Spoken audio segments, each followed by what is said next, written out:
আমরা যে গাছগুলো লাগিয়েছিলাম সেই গাছগুলো কেটে বিল্ডিং হচ্ছে। এখানে গাছ লাগিয়েছিলাম, গাছগুলো কেটে দিয়েছো কেন? এত গরম পড়েছে তাই জন্য গাছ লাগিয়েছিলাম।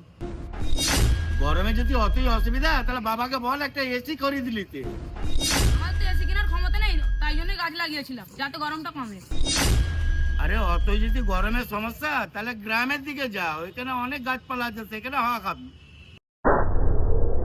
প্রচুর গরম পড়েছে, এই গরমে গাছ না লাগালে কিছু করা যাবে না।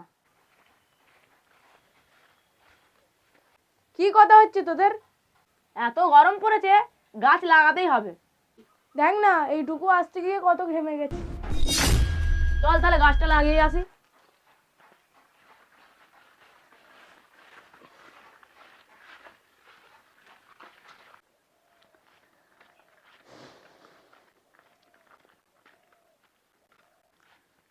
এখানে সব গাছগুলো লাগা।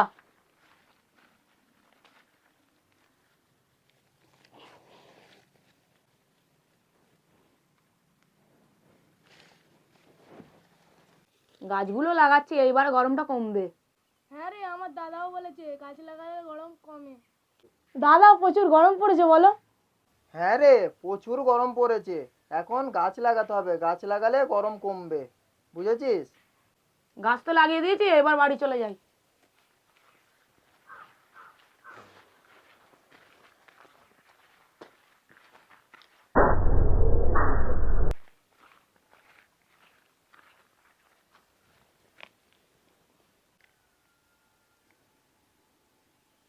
চল এবার জল দেওয়া হয়ে গেছে, বাড়ি চলে যাই। হ্যাঁ চল।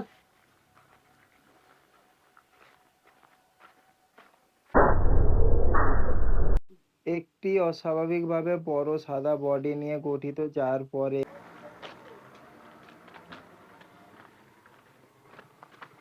একটি বিয়ারিশ প্যাটার্ন হিসাবে বিবেচিত হয়। তখন একটি সাদা কালো ক্যান্ডেলস্টিক, যার একটি ছোট ছড়ি। কি হলো রে, এখানে এসেছিস? কি ব্যাপার? দাদা আমরা যে গাছগুলো লাগিয়েছিলাম সেই গাছগুলো সব কেটে দিয়েছে। কেন রে, কি জন্য কেটে দিয়েছে? আর কে কেটে দিয়েছে?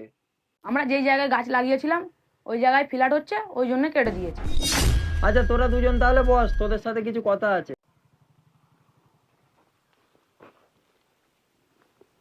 বলো দাদা, কি বলবে বললে? তোদেরকে প্রমোটার কি বলছিল যে ফ্ল্যাট করছে? আমাদেরকে অনেক ছোট বড় কথা বলছিল সোহেলদা। সব গাছ কেটে এখানে কি হচ্ছে? এত ইট বালি সিমেন্ট পড়ে আছে, যাই তো দেখি ভিতরে।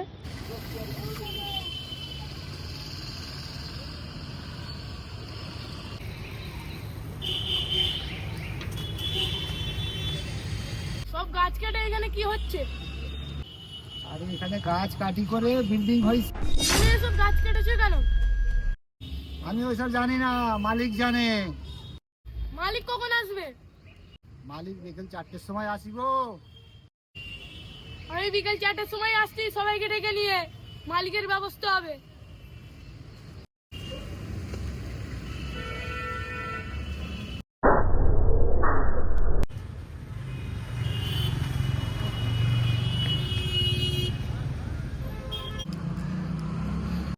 কি হয়েছে, হাঁপাচ্ছিস কেন রে? আমরা যে গাছগুলো লাগিয়েছিলাম সেই গাছগুলো কেটে বিল্ডিং হচ্ছে। হ্যাঁ সে কি?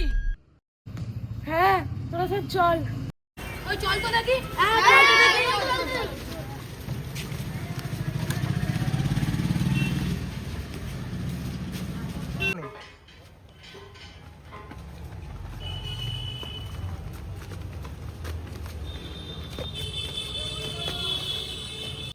কি হয়েছে রে ভাইপো?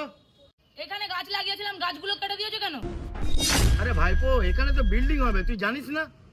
এত গরম পড়েছে তাই জন্য গাছ লাগিয়েছিলাম। আরে বাবা, এটাই আমার কাজ রে ভাইপো। গরমে যদি অতই অসুবিধা তাহলে বাবাকে বল একটা এসি করে দিলিতে। আমার তো এসি কেনার ক্ষমতা নেই, তাই জন্য গাছ লাগিয়েছিলাম যাতে গরমটা কমে। আরে অতই যদি গরমের সমস্যা তাহলে গ্রামের দিকে যা, ওইখানে অনেক গাছপালা আছে, সেখানে হাওয়া খাবি। চল চল, আপনার সাথে কথা বলা অনেক বেকার।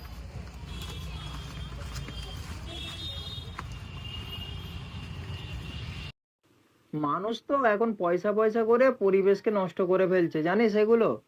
দাদা পরিবেশ নষ্ট আবার কিভাবে হয়? এত বড় বড় ফ্যাক্টরি তৈরি হচ্ছে, কারখানা তৈরি হচ্ছে, তার ধোঁয়া ধুলো, সেই কারণেই পরিবেশ নষ্ট হয়। আর পরিবেশ নষ্ট হলে এই রোদের তাপ, সূর্যের তাপ সব বাড়বে। বুঝেছিস? সোহেলদা, পরিবেশ বাঁচানোর জন্য উপায় কি আছে? এই তো তোরা গাছ লাগাতে গেলি, গাছ লাগালেই পরিবেশ বাঁচানো হয়ে যাবে আশা করি। কিন্তু গাছ কেটে দিচ্ছে মানুষ পয়সার জন্য। কি আর করবি? আস্তে আস্তে পৃথিবী এমন করে ধ্বংস হয়ে যাবে, ধ্বংসের দিকে চলে যাচ্ছে। সোহেলদা, গাছ লাগাও প্রাণ বাঁচাও এটা নিয়ে র্যালি করলে হয় না? র্যালি করে, আন্দোলন করে কিছু হয় না। বড় লোকেরা, বড় মানুষেরা বলবে না বাচ্চা শিশুরা ভালো আন্দোলন করছে, র্যালি বার করেছে গাছ লাগাও প্রাণ বাঁচাও নিয়ে, ভালো উদ্যোগ, এগুলোই শুধু বলবে, কিছু কাজে আসবে না। ওইসব করা মানেই বেকার। এমন গরম থেকে বাঁচতে আমাদের বেশি বেশি করে গাছ লাগাতে হবে। গাছ আমাদের পরিবেশ রক্ষায় সাহায্য করবে, তাই গাছ লাগান, পরিবেশ রক্ষা করুন।